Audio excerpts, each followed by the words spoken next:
자, 페이지 수로는 23쪽. 개항과 불평등 조약 제재.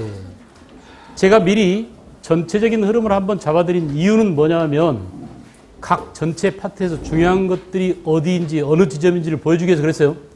아까 그러니까 70년대 제일 중요한 사건이 뭐라고 그랬지? 강화도 조약이라고 그랬죠. 그러니 우리는 이 강화도 조약 어떻게 해야 돼? 철저하게 해줘야 됩니다. 알겠어요? 70년대, 1870년대는 사건이 이거 하나밖에 없단 말이야. 처음에 나올 게 이거밖에 없어요. 강화도 조약 하나밖에. 그래서 강화도 조약은 우리가 맺은 최초의 무슨 조약이라고? 불평등 조약이다. 근대적 조약이라 하지만 불평등 조약이었다라는 점에서 중요합니다. 그 다음에 일본이 경제, 정치, 군사적 침탈의 발판을 마련한, 알겠죠? 이후 서구 열강과 맺게 되는 조약의 선례가 됐다. 여러분 외울 필요 있나 없나? 전혀 없어요. 이해하면 돼. 아, 일본이 먼저 뚫고 들어오니까 그 일본이 열어놓은 길을 타고 서양 여러 나라들이 줄줄이 들어왔구나. 이런 거 다 알고 있잖아. 그래 안 그래? 그래서 이제 구체적으로 들어가 보자. 강화도 조약. 강화도 조약은 개항의 무엇을 강조한 거다? 지역, 공간을 강조한 거다. 이해했죠? 병자소조규. 요건 뭐다? 개항의 시대를 강조한 시간. 병자년에. 아까는 뭐야? 강화도에서 맺어진 거란 말이야. 그래서 강화도 조약 주요 내용은 1관, 4관, 7관, 9관, 10관이 있는데 강화도 조약의 내용 여기다가 가로 여세요.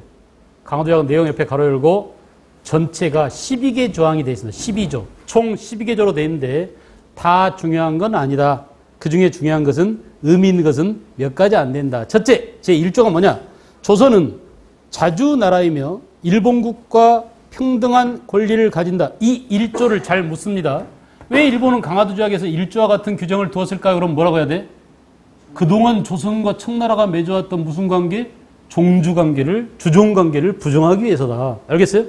그러니까 이런 일이 벌어질 거 아니야. 만약에 일본이 조선을 때리면 청나라가 야, 이 새끼들아, 우리 동생 왜 때려? 달려들 거 아니야. 그러니까 조선하고 청나라는 애초부터 아무 상관없어. 알았어요? 조선하고 청나라는 아무 상관없어. 조선은 자주나라이며 청나라하고는 아무 상관없다. 일본이 조선을 먹어도 청나라 너네는 간섭하지 말아라. 이런 얘기입니다. 그러니까 오른쪽 봐봐. 이걸 묻는단 말이야. 청과 조선의 종속적 관계를 부인하고 청의 간섭을 배제하기 위한 의도다라고. 의도. 이게 의도야. 알겠죠? 일본이 일조와 같은 조항을 넣게 된 의도는 뭐냐? 청의 간섭을 배제하기 위해서다. 이해했어요? 이해하면 돼. 외우지 않아도 좋아요. 알겠죠? 이해하면 돼. 끝이야. 외워야 돼, 외워야 돼. 이렇게 생각하고 별표가 막 밑줄 걷지 마세요. 이해하면 돼요. 그 다음에 제4관 보세요. 4조. 조선정부는 부산과 제5관에서 제시하는 두 항구 뒤에 인천과 원산으로 결정했죠. 그래서 부산, 인천, 원산 세 항구를 개항했어요. 다시 주의해야 돼요, 여러분. 1876년이죠, 지금. 그러니까 1876년에 개항한 항구는 어디야? 부산항 하나밖에 없어. 부산 하나밖에. 알았어? 그 뒤에 차츰차츰 뭐야? 차츰차츰 원산, 인천 세 항구를 개항하게 됐는데 순서. 알겠지? 순서. 맨 먼저 어디라고? 부산이 1번 타자야. 그 다음 어디? 원산. 그 다음 어디? 인천. 그보다 더 중요한 게 있어. 이걸 알아둬야 돼. 부산은 뭐냐? 부산. 일본 놈들이 부산을 원한 이유는 경제적 목적이에요. 알겠죠? 위에 우리가 일본이 강화도 조약을 체결함으로써 조선으로부터 정치, 경제, 군사적인 이득을 취했다라고 했는데 이 중에 부산은 일본이 경제적 목적에서 부산이 필요했다. 경제 목적이다라는 점. 경제 목적. 잘 놔두세요. 그 다음에 원산은 뭐냐? 원산은 군사적인 목적이었어요. 군산. 원산은 군사적인 목적.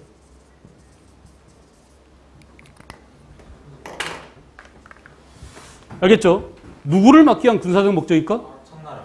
러시아입니다. 러시아. 청이 아니야. 러시아. 위에서 내려오려고 항상 호시탐탐 조선을 노리고 있는 게 누구였어요? 러시아였어요. 그래서 러시아를 방어하기 위한 군사적 목적에서 원산을 꽂았습니다. 우리 여기 빌려줘. 이렇게. 알겠죠?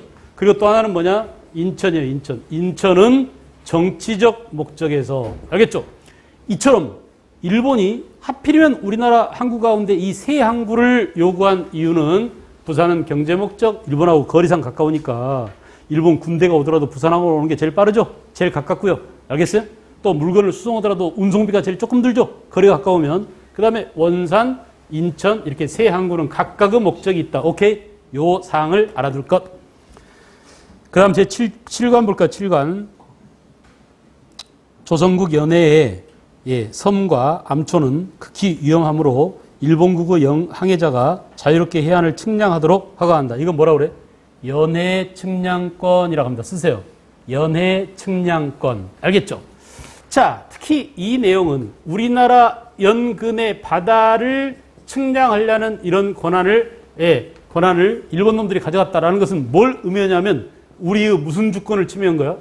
영토 주권을 침해한 거예요.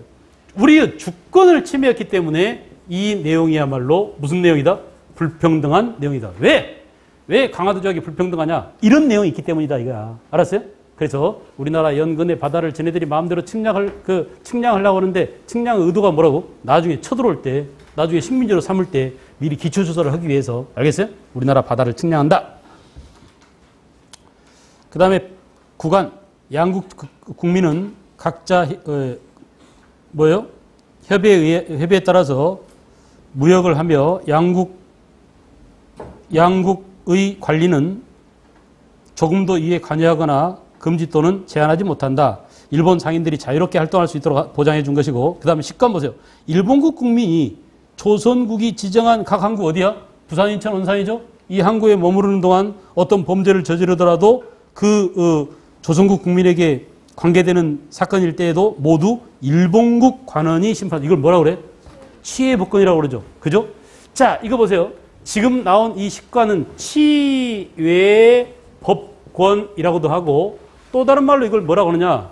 영사재판권이라고도 해요. 영사재판권. 알겠어요? 이것도 불평등한 내용이다. 이것도 불평등한 내용이다라는 점을 꼭 기억하세요. 가령 예를 들어서 일본 놈들이 인천에서 사람을 때려 죽였어. 그러면 일본 놈들이 범죄자니까 우리가 잡아다가 재판을 해야 될 거 아니야. 근데 일본 놈이 범죄를 저지르다도 우리가 그를 체포하거나 재판하거나 구속하지 못하고 누가 재판한다고? 일본 영사가 재판한대. 무슨 말인지 알겠어요? 오늘날도 미국 놈들이 가끔 이태원에 와서 우리 사람들 패고 그러잖아. 우리 주민들. 그죠? 근데 우리가 미국 놈들 잡아다가 재판하거나 하지 못해요. 미국 헌병이 와가지고 끌고 가버려. 그리고 미국에서 재판합니다. 알겠어요? 요즘 이제 이게 소파 내용이 좀 많이 개정이 돼가지고 우리가 걔들 신병을 인도받고 하기도 하는데 아직도 그 소파 내용 가운데 그런 불평등한 내용이 있단 말이에요. 그것처럼 일본 놈들이 조선에 와서 범죄를 저지르면 우리가 그 일본 놈들을 잡아다가 죄를 묻지 못하고 일본 영사로부터 재판을 받도록 한다라는 것은 사실은 뭐야? 조선에 와서 활동하는 일본 놈들을 봐주기 한 겁니다. 알겠어요? 그래서 우리한테 일방적으로 불평등한. 여러분 봐봐. 그러므로 영사재판권, 즉 시외법권은 뭐냐? 시외법권을 인정한 것은 여기다 쓸까요? 시외법권을 인정한 것은 결국 우리의 무슨 주권을 침해한 불평등한 내용이라고 볼 수 있어요? 사법주권이야. 알겠죠? 사법주권을 침해한 불평등한 내용이다. 됐어요? 잘 나옵니다. 잘 나옵니다. 다음 내용의 공통점은 뭐냐? 그러면 연해측량권, 영사재판권 이 두 가지 조항을 보여주고 공통점이 뭐냐? 그러면 불평등 내용이다. 알겠죠? 그 다음에 이제 오른쪽 가보세요. 오른쪽. 자, 이렇게 병자 수호조규가 원래 이름이죠. 강화도 조약의 또 다른 이름이 뭐라고? 병자 수호조규죠. 수호조규에 부록이 있었어요. 부록이. 오케이? 봐봐. 그 중에 부록 내용은 일본국 국민은 본국에서 사용되는 화폐로 조선국 국민이 보유하고 있는 물자와 마음대로 교환할 수 있다. 화폐 사용권 이렇게 써놓으세요. 알겠죠? 강화도 조약의 부록에는 이렇게 일본 화폐의 유통이 이루어질 수 있도록 보장해줬다 이거야. 알겠어요? 일본 화폐의 유통을 보장해줬고 소주기 부록에. 그 다음에 그 밑에 또 통상장정이라고 있는데 이 통상장정은 그러니까 이렇게 된 거야. 원래 본 조약이 강화도 조약이라면 이게 본 조약 몇 조항이 있다면 12개 조항이 있고 이것에 뭐가 있다고? 부록이 있고 또 다른 별개의 조항으로 뭐가 있다고? 통상장정이 있다. 이렇게 이해하세요? 됐어요? 이렇게 이해하세요? 이 통상장정은 뭐냐? 일본이 조선에 대해서 경제적으로 침략을 할 목적으로 만든 경제 침략 목적의 특별한 조항입니다. 그걸 뭐라고 그래? 통상장정. 통상장정이라는 이름 속에 경제적 침략의 목적이라는 게 들어있어요? 안 들어있어요? 들어있잖아요. 이미 통상이라고. 그죠? 그래서 이렇게 통상장정은 일본이 우리 조선에 대해서 경제적 침략을 하기 위한 경제적 침략의 발판을 마련하기 위한 조약이 통상장정이다. 썼어요? 아주 중요합니다.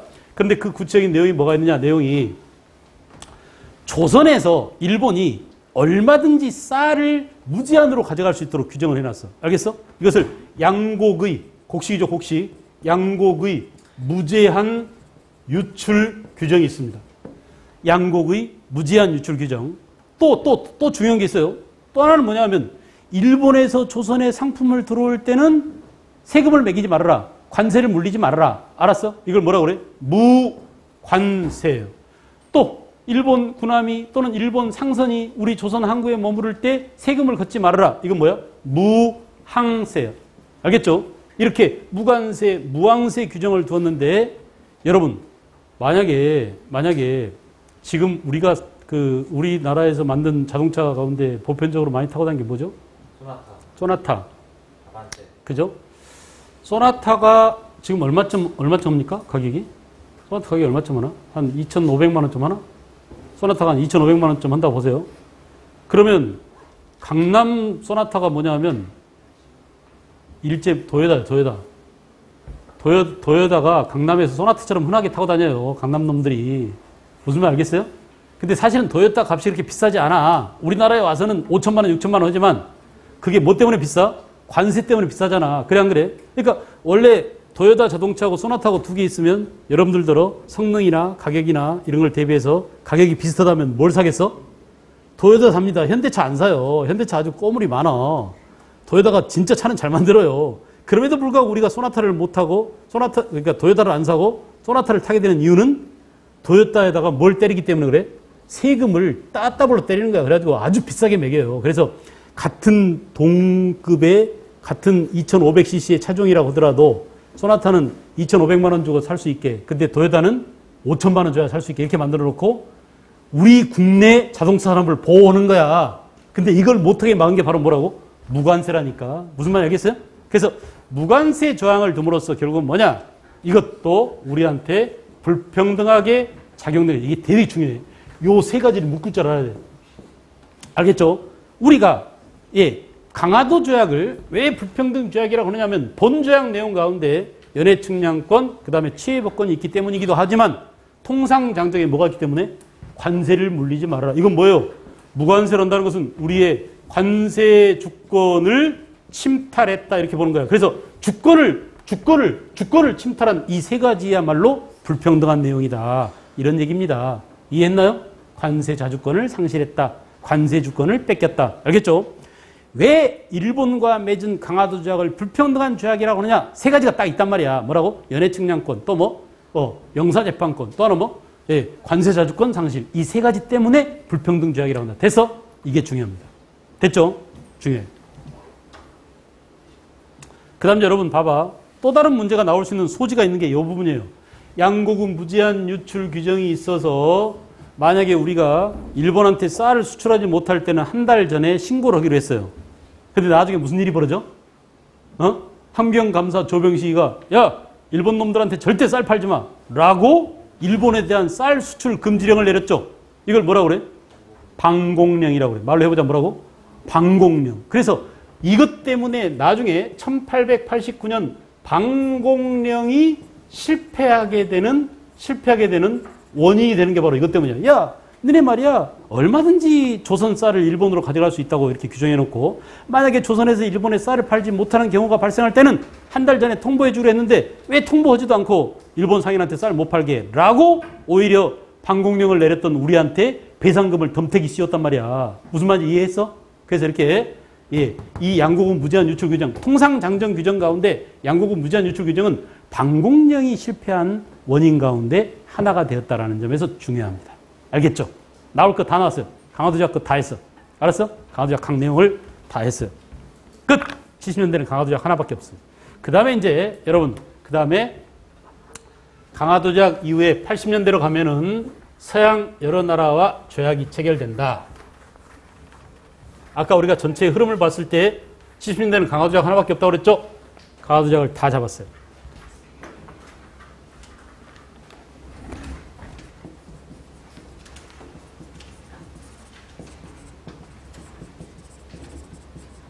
그 다음에 1880년대가 되면은 우리의 근대적인 개화가 추진되게 되었다. 또 뭐라고? 서양과의 조약이 체결되게 되었다. 그리고 1882년에 뭐 임오군란, 1884년에 갑신정변. 요게 이제 80년대에 우리가 다뤄야 될 내용들이다 이거야. 됐어? 무슨 말인지 알겠어? 그 중에 지금 뭐야? 그 중에 서양 여러 나라와 조약을 보자. 서양 여러 나라 조약.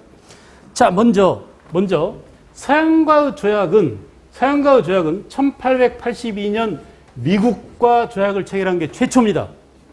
미국과 조약을 체결한 게 최초라는 걸 알아두는 게 중요해요. 알겠어요? 그래서 미국과 최초로 서양과 조약을 체결한 게 미국과 맺은 조약이다. 이걸 뭐라고? 조미 수호 통상 조약. 알겠어요? 이라고 하는데, 자, 미국과 조약 내용에는 무슨 내용이 있느냐? 첫째, 미국과 조약에는 아까 했어. 뭐라고? 최해국 대우. 그죠? 특혜 가운데 베스트 특혜를 미국한테 그냥 거저주는 거야. 우리가 일본한테 뭘 해줬어? 관세 자주권을 없앴죠. 그럼 미국한테도 뭐 해야 돼? 관세 자주권을 없애야 돼. 그런데 미국은 그렇게 하지 않았어요. 미국은 아니야, 우리는 관세를 받을게. 대신 관세를 낼 테니까 대신 요걸 줘 해가지고 그보다 훨씬 더 좋은 이걸 가져간 거야. 알았어? 미국은 저율의 관세를 낸 대신에 이렇게 최혜국 대우를 가져왔습니다. 여러분 이 대목 잘 봐봐. 미국이 1882년에 우리랑 조약을 맺으면서 조약 가운데 특혜 가운데 최고 좋은 특혜인 최혜국 대우를 가져갔다네라고 하니까 일본도 알았어, 우리도 관세 내릴게, 우리도 최혜국 대우 줘 해가지고 일본도 최혜국 대우를 가져간 거야. 나중에 내 말 이해하겠냐? 원래 미국만 82년에 처음으로 최혜국 대우를 가져왔었는데 일본도 최혜국 대우, 나중에는 뭐요? 프랑스, 영국 다 가져간 거야. 그러니까 나중에 열강의 이권 침탈 때처럼 우리도 줘 이런 일이 벌어진다 이거야. 내 말 이해하겠어요? 이런 일들이 벌어집니다. 그런데 가장 먼저 최혜국 대우라고 하는, 그죠? 이런 특혜를 준 게 바로 미국과 맺은 조약에서다. 이 최혜국 대우야말로 불평등 조약의 상징이다. 됐어? 최혜국 대우. 그 다음에 미국과 조약 내용 가운데 또 하나 중요한 것은 거중조정이라는 규정이 있습니다. 거중조정. 우리가 그 말 그대로 우리나라와 어떤 나라와 분쟁이 생기면 미국이 중간에서 야, 너네 왜 싸워? 너네 싸우지 마. 이렇게 조정해준대. 화해시켜준대. 이 일을 누가 맡았다고? 미국이 맡았다 이거야. 알겠어요? 그래서 이 거중조정은 하나도 구속력이 없는 겁니다. 그냥 글을 아름답게 하기 위해서 그래 우리가 좋은 일 해줄게 이렇게 써놓은 건데, 그렇다고 러시아하고 일본하고 러시아가 또는 일본이 우리 조선을 먹으려고 하는데 미국이 하지마라고 할 수 있는 권한이 있어요? 경찰 국가도 아닌데. 그래 안 그래? 그래서 그런 권한이 없는데도 불구하고 거중 조정이 있으니까 일본이 우리 조선을 먹으려고 할 때 미국이 우리를 도와줄 거야라고 고종임금이 누구한테 많이 기대게 돼? 미국한테 많이 기대게 돼요. 그래서 헐버트를 미국의 특사로 파견하기도 하고, 또 뭐야? 미국한테 자꾸 의존합니다. 우리 좀 도와줘라고. 너네들이 우리랑 처음으로 조약을 체결할 때 82년에 조미 수호 조약에서 거중 조정이라는 것을 뒀지 않냐라고 하면서 미국한테 기대는데, 사실은 이게 효력이 있는 거다, 효력이 없는 거다? 효력이 없는 거다. 그냥 우리가 일방적으로 미국을 사랑한 결과입니다. 알겠죠? 우리가 일방적으로 미국을 사랑했어요. 우리나라만, 아시아에서 유일하게 우리나라만 이렇게 미국이라는 글자를 써요. 한자로. 알겠죠? 그러니까 중국이나 일본도 한문으로 쓰잖아. 중국 인터넷 기사나 또는 신문이나 미국 일본 신문이나 이거 보세요. 한문으로 나와 있어. 근데 걔들은 미국을 이렇게 쓰지 않고 뭐라고 쓰느냐? 이렇게 쓴다. 이렇게. 이게 무슨 미자야? 쌀 미자야. 쌀미. 알겠죠? 원래 미국이 캘리포니아 산 쌀 해가지고 쌀이 굉장히 많이 나는 나라예요. 알겠어요? 그래서 쌀 미자를 씁니다. 아니면 일제시대에 일본하고 미국하고 싸웠죠. 2차 대전 때. 그때 일본이 미국을 어떻게 불렀어요? 일본이 미국을 그때는 한자로 쓸 때 이렇게 썼어요. 이렇게. 무슨 미자 이게? 꼬리 미자예요. 꼬리. 알겠죠? 개꼬리, 속꼬리 할 때 그 미자라니까. 어두육미 할 때 이게 꼬리 미자입니다. 그래서 이렇게 미국을 이렇게 썼단 말이야. 근데 우리나라만 그냥 아름다운 나라, 미국 이렇게 불렀단 말이야. 일방적으로 미국을 좋아한 게 미국과 조약을 체결하자마자 처음부터 이런 일이 있었다. 알겠어요? 미국과 조약을 체결. 그래서 조미 수호 통상 조약. 자, 조선 책략 중요 표시 왕창하세요. 이게 제일 중요하다고 그랬습니다.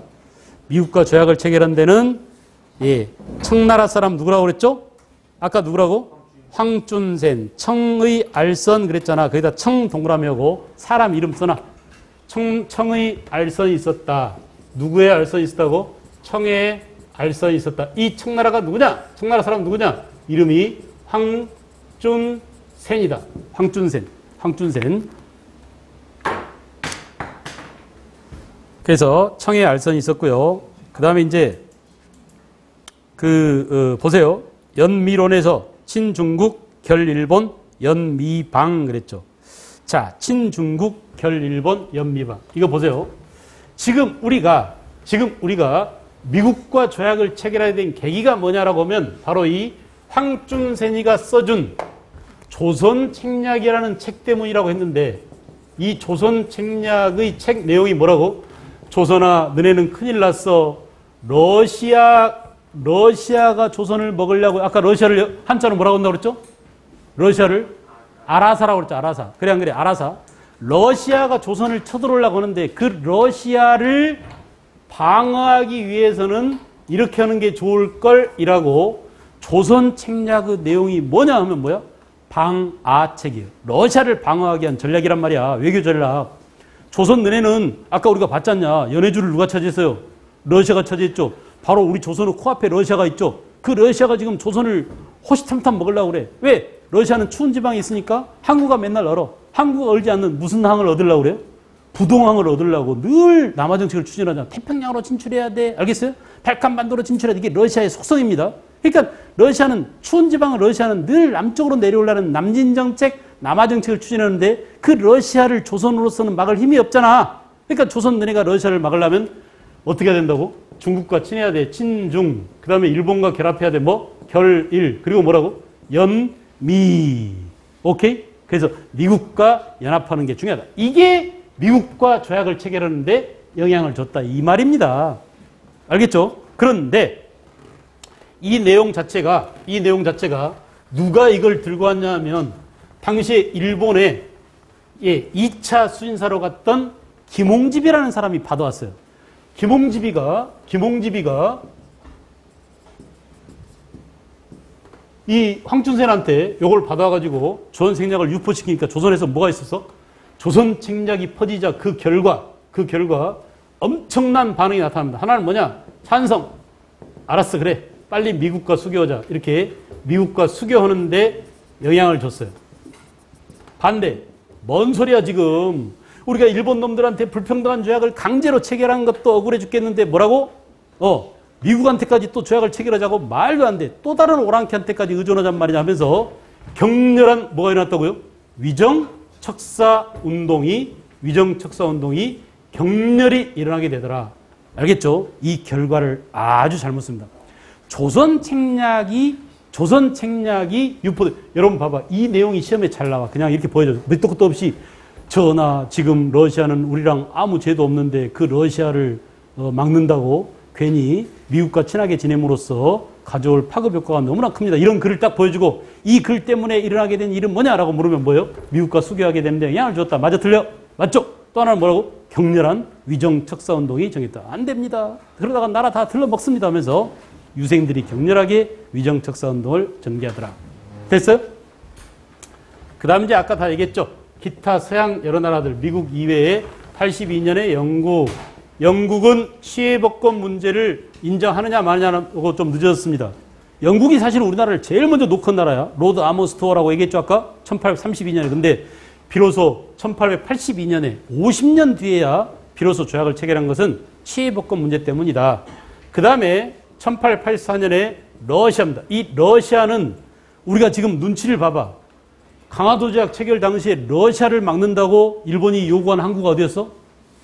원산항이었죠. 그러니까 그 얘기는 결국 뒤집어 말하면 일본은 러시아를 좋아해 싫어해? 싫어한다니까. 청나라도 러시아를 좋아해 싫어해? 싫어한다니까. 영국도 러시아를 좋아해 싫어해? 싫어한다고. 국제적으로 러시아는 다 왕따입니다. 그죠? 근데 그 러시아가 이렇게 왕따 당하고 있어가지고 조선에 못 들어왔어요. 그러니까 청과 일의 방해 때문에 늦어졌어. 그런데 문제는 뭐냐? 1884년이 무슨 해였냐면 갑신정변이 일어난 해입니다. 그래서 갑신정변의 와중에서 갑신정변의 혼란기를 이용해서 잽싸게 아까 얘기한 그 금발머리에 미남 능수능란한 러시아 외교관 누구라고 그랬죠? 베베르 공사가 민비를 꼬셨어요. 그래가지고 조선에 그냥 잽싸게 내려와 버린 거예요. 알겠죠? 이렇게 러시아는 청나라, 일본 이런 나라들 방해로 늦었지만 갑신정변을 이용해서 조선에 들어오게 됐다. 알겠죠? 그런데 여러분 가장 불쌍한 나라는 누구였느냐? 프랑스입니다. 왜 프랑스가 이렇게 늦었을까요? 라고 묻는다면 뭐라고 대답하실까요? 왜 프랑스는 이렇게 늦었을까? 우리는 프랑스 신부 9명이 옛날에 처형당하기도 했는데 이렇게 억울한 일이 어디 있느냐. 그렇게 그 신부들이 목숨까지 잃었는데 조선에서 포교를 인정해 주라 라고 크리스트교 전교 문제 때문에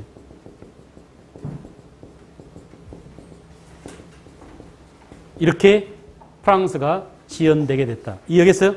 이렇게 각국이 조선과 수교를 하게 됐어요. 이렇게 해서 서양 여러 나라와 조약을 체결하게 되었다. 거기 다 나와 있죠? 천주교 포교 문제로 뒤늦게 수교했다. 여러분들 읽어보시면 될 거예요. 그 다음 이제 24쪽으로 넘어왔습니다.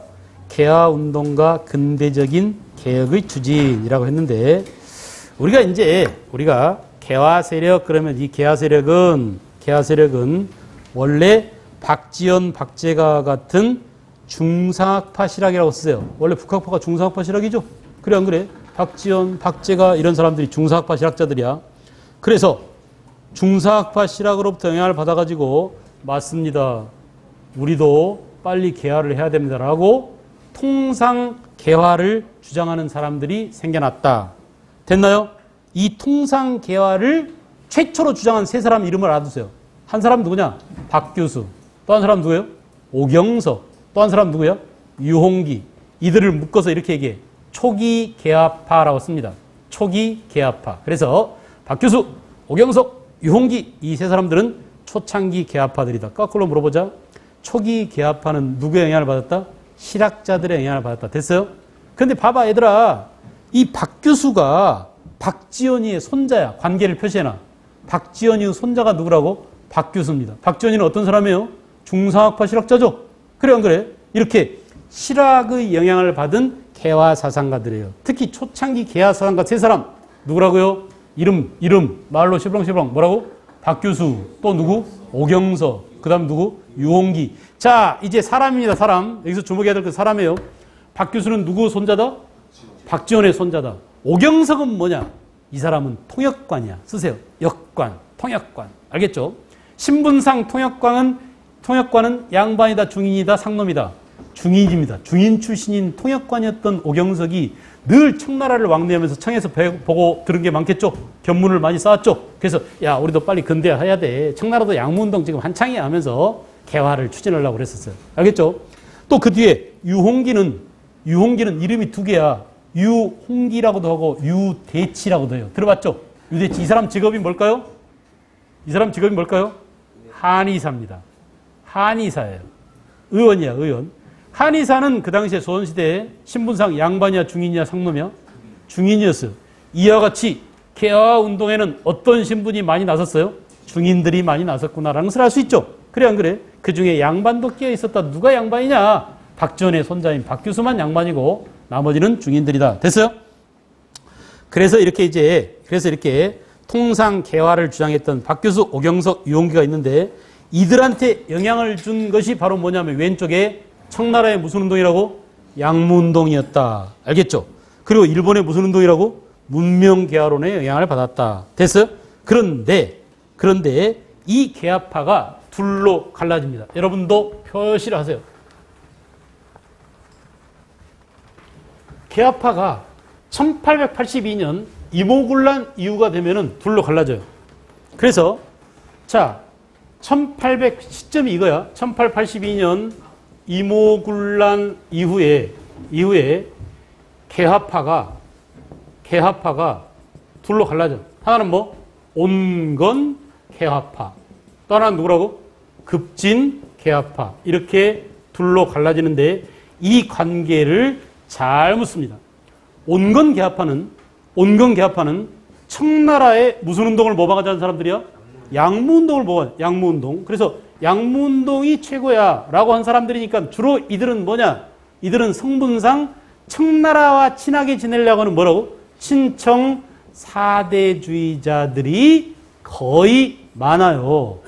또는 이들은 다른 말로 그 당시에 주로 민씨한테 빌붙어서 권력에 아부하던 어용들이 많아. 이걸 뭐라고 그래? 민씨 일파들입니다. 민씨 일파들. 알겠죠?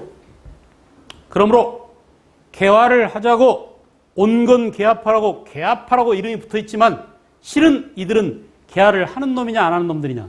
안 하는 놈들. 그래서 뭐야? 수구당. 오케이? 알겠어요? 보수적인 수구당 또는 뭐라고? 청한테 기대려고 그래? 안 기대려고 그래? 기대려고 그래. 이들을 뭐라고 그래? 사대당 이렇게 얘기해요. 됐어?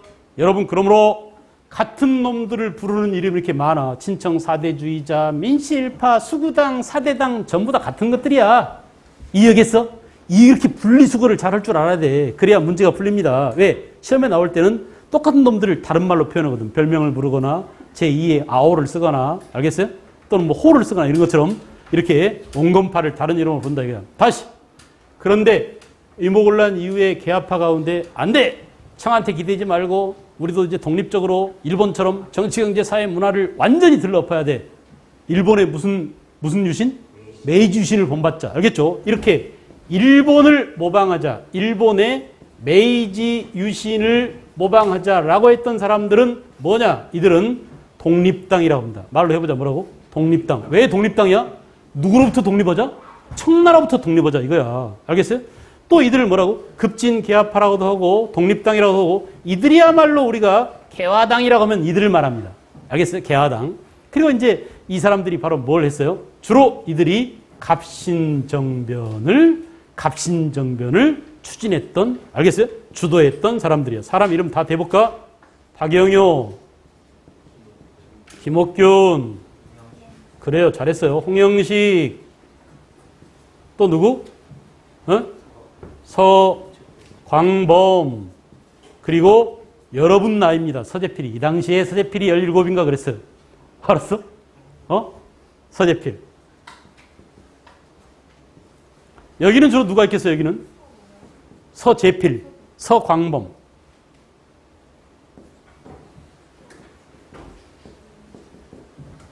김홍집, 김윤식 이런 사람들이죠. 온건 개합파들. 알겠죠? 급진 개합파들. 이렇게 개합파가 형성되고 있었다. 자, 그래서 이제 그 밑에는 아까 우리가 다 봤던 그런 중체서형, 동도서기, 화혼양제. 청나라에서 내세운 게 중체서형이고 조선에서는 동도서기를 주장했고 그 다음에 일본에서는 화혼양제를 주장했는데 여기서부터는 내용이 좀 많아. 다음 시간에 계속 이어서 가도록 하겠습니다. 이어서.